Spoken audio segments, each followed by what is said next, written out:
आप सभी मसीही भाई बहनों को मेरा जय यीशु। मेरे साथ एक ही प्रभु यीशु मसीह पर विश्वास करने वाले आप सभी को आज का यह दिन मुबारक हो। आज पुण्य शुक्रवार गुड फ्राइडे के दिन हम अवश्य ही प्रभु के दुख भोग पर मनन चिंतन करते हैं और इसमें नबी ईसायाह के ग्रंथ के वे अध्याय और विशेष करके उन अध्यायों के कुछ पद संख्याएं हमारे लिए बहुत ही कामगार होते हैं, जिन्हें हम ईश्वर के सेवकों के गीत के रूप में जानते हैं। उदाहरण स्वरूप ईसायाह नबी के 42वां अध्याय का वाक्य 1 से 12 तक, ईसायाह नबी के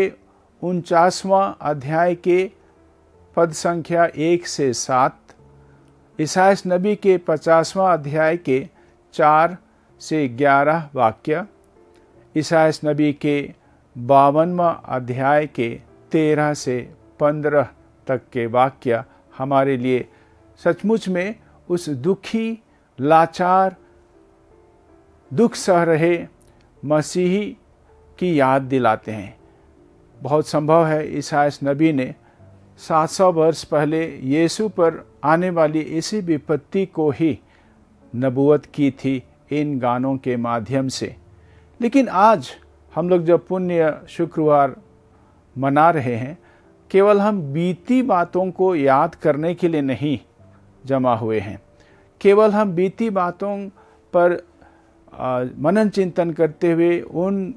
दुखद घटनाओं पर केवल शोक प्रकट करने के लिए जमा नहीं होते हैं, बल्कि आज के संदर्भ में प्रभु यीशु ख्रीस्त के इस दुख भोग का क्या मायने हम लोगों के लिए हो सकता है, इस पर भी हम विचार करते हैं। केवल बीते हुए समय के दुख को लेकर के अगर हम सांत्वना देने की सोचते हैं तो शायद ये निरर्थक होगा, क्योंकि प्रभु यीशु ख्रीस्त ने तो वह दुख सह लिया, वह मरण भी स्वीकार कर लिया और अंततः उन दुखों पर, उस मरण पर विजय हासिल कर चुके हैं। इसलिए हमारे आज संताप, हमारे विलाप, हमारे सहानुभूति से कोई खास अंतर उन पर नहीं करता है, बल्कि इस मनन चिंतन के दौरान हम लोग देखें, गौर करें कि आज हम लोग उसी जीवित प्रभु को क्या नए नए क्रूस तो नहीं दे रहे हैं। उदाहरण स्वरूप आज के क्रूस हम लोग देख पाते हैं, हमारे इर्द गिर्द देख पाते हैं। जैसे कुछ लोगों को दाने दाने का मोहताज होना पड़ता है और कुछ लोग प्यार के भूखे प्यासे हैं,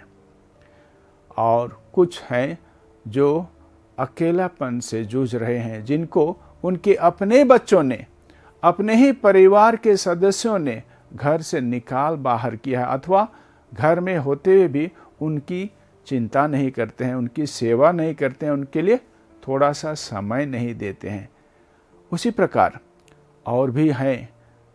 जो क्रूस ढो के चल रहे हैं, जो न्याय और शांति के भूखे हैं। और भी हैं जिनको विश्वास का जो एक संवाद मिलना चाहिए, विश्वास से जो सहानुभूति मिलनी चाहिए, वह विश्वास उनको मिला नहीं है। उसी प्रकार ऐसे बहुत से बुजुर्ग हैं जो अपने न केवल उम्र के लिहाज से उम्र के बोझ को ढोए हुए फिर रहे हैं, बल्कि अकेलापन का शिकार हो रहे हैं। और जो प्रवासी डर के मारे, वहाँ जो राजनीतिक स्थिति है उसके कारण उनको अपना घर, अपनी ज़मीन छोड़ करके कहीं और विस्थापित होना पड़ रहा है। और जो नन्हे मुन्ने हैं, अबोध हैं, जो अपनी निर्बोधता में, अपनी शुद्धता में ही बहुतों के कुकर्मों का शिकार होते हैं, और मानवता में जो अंधकार, विशेष करके अनिश्चितता का अंधकार फैला हुआ है, अथवा एक क्षणभंगुरता का अंधकार जिनको घेरे हुए है। और ऐसे भी परिवार बहुत सारे देखने को मिलते हैं जो आज बिखर रहे हैं, टूट रहे हैं। जो अपने बीच में जो प्यार का संबंध होना चाहिए, एक दूसरे के प्रति विश्वास का आदान प्रदान होना चाहिए, पति पत्नी में, बच्चों में और परिवार के अन्य सदस्यों में, वहाँ आज अशांति प्रवेश कर रही है। अन्य दूसरी बुराइयाँ उसमें प्रवेश कर रही हैं, स्वार्थ उसमें अंदर आ रहा है। तो उसी प्रकार जो समर्पित लोग हैं, जो प्रभु के लिए अपने जीवन को समर्पित करते हैं, जो अपने जीवन को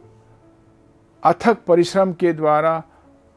दुनिया के लिए उसी प्रकाश को लाने की कोशिश में रहते हैं, लेकिन बहुत बार बेचारे निराश हो जाते हैं। बेचारों को लगता है कि उनकी कोशिश बेकार है, उन पर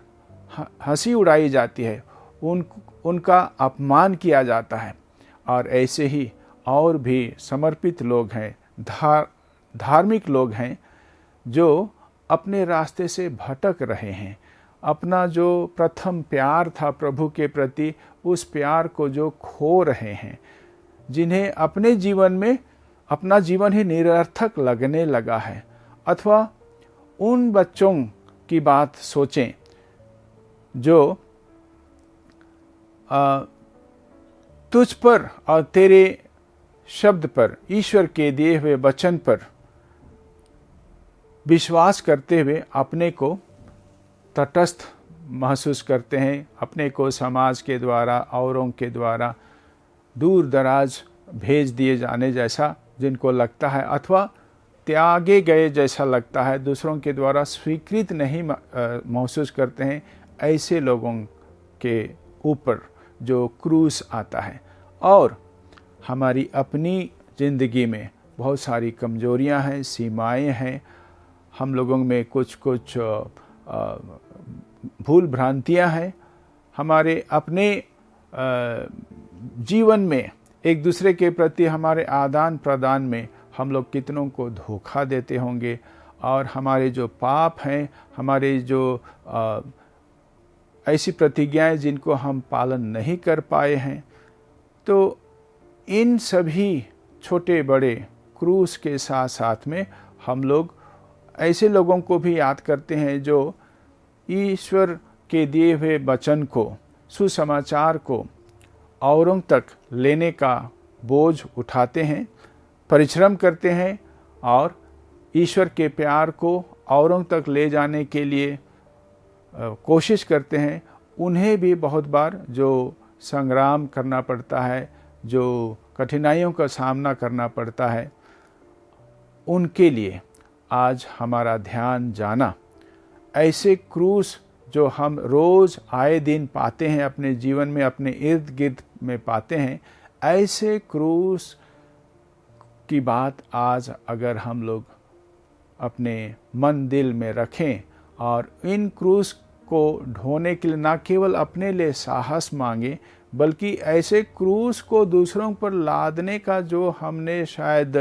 अपना रोल निभाया है, उसमें से हम कैसे वापस आएं और उनको क्रूस के बदले प्यार का भार कैसे दें, इस दिशा में हमें जाने की आवश्यकता है। और इस तरह से हम लोग इस पुण्य शुक्रवार को, जिस कारण से यीशु ने दुख सहा, यीशु ने इस अपमानजनक मरण को स्वीकार किया, उसका उद्देश्य हम लोग आज भी पूरा कर पाएं कि प्रभु के उसी मरण के द्वारा, उसी दुख सहन के द्वारा एक नया जीवन शुरू हुआ। उनके पुनरुत्थान के साथ में एक नई आशा जगी,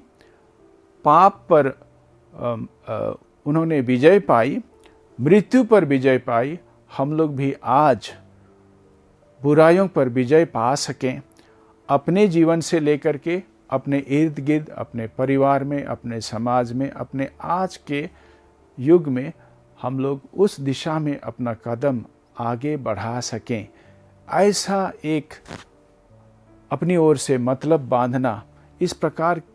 का मंसूबा बांधना, ये प्रार्थना करना शायद आज के पुण्य शुक्रवार के लिए बहुत उचित होगा। आइए हम प्रभु के पास प्रार्थना करें। हे प्रभु यीशु, हम सभी लोगों पर, विशेष करके जो आपके अनुयायी हैं, आपके विश्वासी हैं, आपके वचन को जो स्वीकार करते हैं, हम लोगों में आशा की उस किरण को पुनः एक बार जला दे और ये आशा जो तेरे पुनरुत्थान के माध्यम से हमारे मन दिल में जगी है, उसी पुनरुत्थान पर विश्वास करते हुए हम अपने अंदर, अपने जीवन में और अन्य जगह में जो बुराइयां हैं, जो मृत्यु है, इन पर एक निश्चित रूप में विजय पा सकें, ऐसा हमारा विश्वास हो और उस प्रकार की रोशनी तू हम सब के दिल में डाल दे। आमीन।